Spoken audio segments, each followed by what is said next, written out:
On Black Friday, November 28, 2025, Midtown Manhattan's usual shopping frenzy was interrupted by a powerful protest that would reshape the city's energy for the day. As the sun rose over the city, thousands of shoppers poured into the streets, eager for deals and discounts, but they were met with a very different scene than expected. Instead of crowds chasing deals, Fifth Avenue was filled with demonstrators marching for Palestine, transforming the day's focus from consumerism to activism. The avenue, usually a symbol of luxury and commerce, became a river of voices, banners, and flags, as people from all walks of life joined together to demand justice and raise awareness for the Palestinian cause.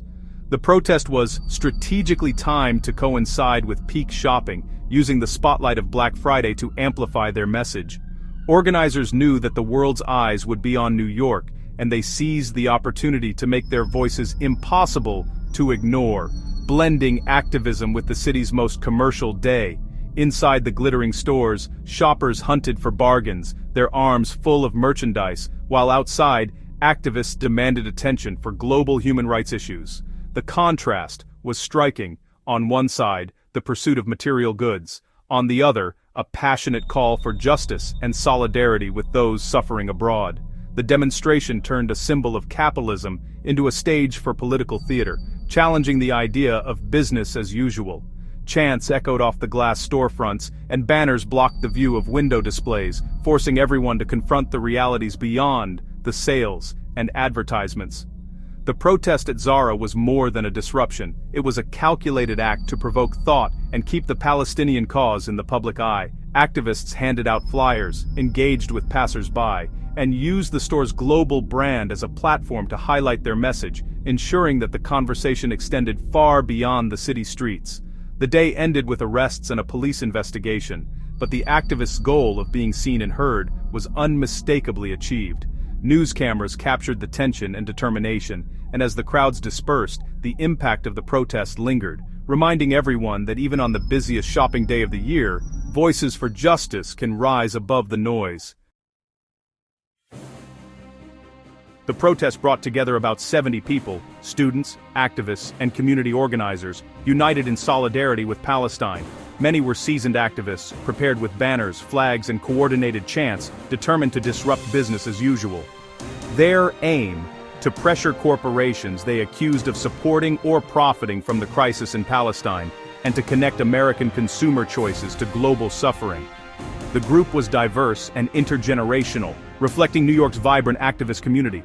For some, the cause was deeply personal. For others, it was a matter of universal human rights. Their action was a deliberate challenge to the idea that the conflict is too distant or complex to warrant attention.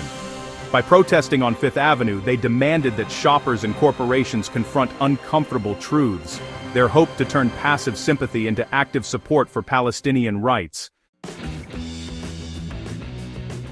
The protest's climax came when activists stormed into the ZARA store on Fifth Avenue. The store's calm was shattered by whistles, chants, and a large Palestinian flag unfurled among the racks of clothing. Protesters moved through multiple levels, making their presence impossible to ignore.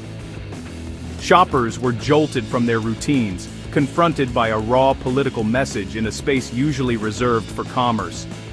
The activists avoided property damage, focusing on disruption and visibility. Employees were left stunned as the store became a stage for civil disobedience. For a few minutes, the focus shifted from fashion to human rights, leaving a lasting impression on everyone present. The occupation was a bold escalation, designed to generate media coverage and amplify their boycott call. The air inside and outside ZARA pulsed with chants like "ZARA is a genocidal company," and "They fund the genocide, free Palestine." These slogans were chosen to shock, challenge shoppers' ethics, and link consumer spending to the conflict. While you're shopping, bombs are dropping. Created a jarring contrast between Black Friday deals and distant suffering. The chants unified protesters and forced bystanders to confront the protest's message. As the group moved to other stores, their slogans adapted, but the core themes of complicity and justice remained. One activist declared, "We will not be complicit in the exploitation of our neighbors, including children, black children, brown children. We say no more. And we say shame." The protest language connected the Palestinian cause to broader struggles against oppression. The NYPD responded quickly as the protest escalated inside ZARA. Officers formed a line, methodically ushering protesters out of the store to restore order. The police presence shifted the dynamic, introducing authority and the risk of confrontation. 4 protesters were arrested, likely on charges such as trespassing or disorderly conduct. For activists, these arrests became a rallying point, symbolizing the risks of direct action. After clearing the store, police maintained a heavy presence, monitoring the march as it continued down Fifth Avenue. The NYPD's response highlighted the tension between the right to protest and the laws governing public order. An investigation into the incident was announced, underscoring the legal stakes of such demonstrations. Escorted from ZARA, the protesters regrouped, undeterred by the disruption. Their energy remained high as they gathered on the sidewalk, exchanging determined glances and rallying each other for what was to come next. The city buzzed around them, but their focus was unwavering. Without missing a beat, they continued their march down Fifth Avenue, weaving through the heart of Manhattan's bustling shopping district.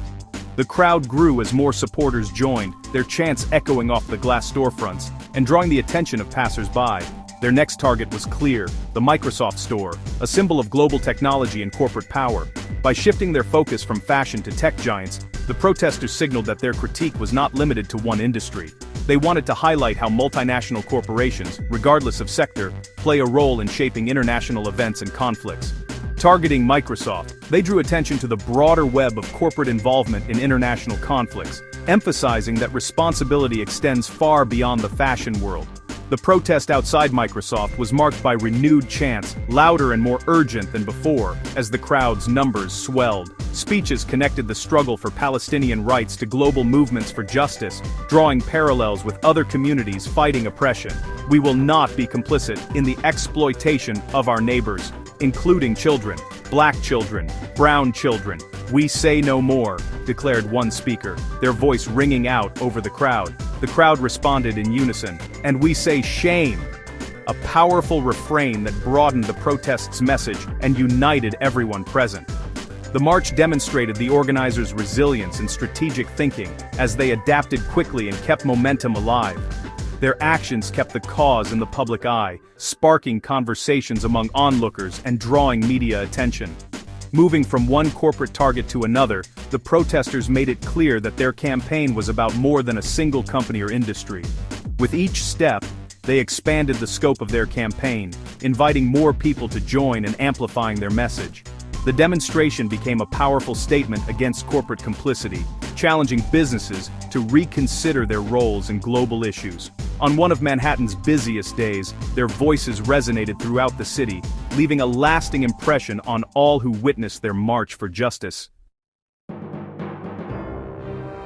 The protest left a lasting impact on shoppers, employees, and the city itself. Supporters praised the activists' courage and saw the disruption as a necessary act of resistance. Critics condemned the tactics as aggressive and counterproductive, arguing that they infringed on others' rights. The incident sparked heated debate online, with hashtags trending on both sides. The protest raised questions about the boundaries of dissent in a commercialized society. By targeting Black Friday, activists forced a conversation about consumer responsibility and the ethics of shopping. The ZARA protest became a case study in modern activism, highlighting the struggle to balance civil liberties, public order, and corporate interests. ZARA was chosen as the protest's main target due to allegations of ties between its parent company, Inditex, and Israeli businesses. Inditex, one of the world's largest fashion retailers, owns ZARA and has a global presence, making it a high-profile symbol in the retail industry.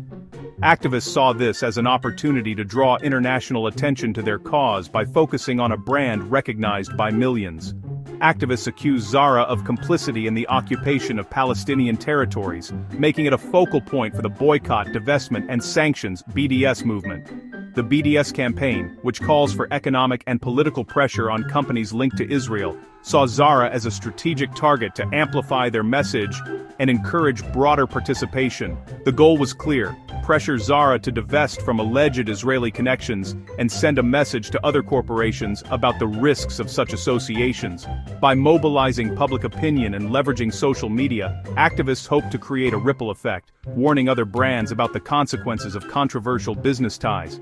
ZARA's past controversies, including a widely criticized ad campaign, made it especially vulnerable to activist pressure. The brand's history of public backlash meant that any new controversy could quickly escalate, drawing even more scrutiny from both the media and consumers. Protesting at a popular retail store on Black Friday ensured maximum visibility and direct engagement with consumers. The timing was strategic. Black Friday is one of the busiest shopping days of the year, when foot traffic and media coverage are at their peak. The strategy was to make shopping a political act, forcing ordinary people to confront the conflict at the point of sale. By handing out flyers and sparking conversations, activists aimed to raise awareness and encourage shoppers to think critically about their purchasing decisions. By targeting ZARA, activists aimed to turn every shopper into a participant in the debate, transforming a routine shopping trip into a moment of reflection and, potentially, action.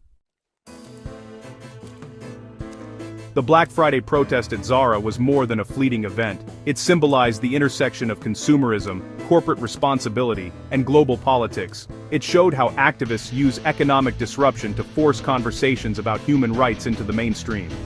By injecting politics into a day of mass consumption, protesters challenged the idea that shopping can be separated from global suffering.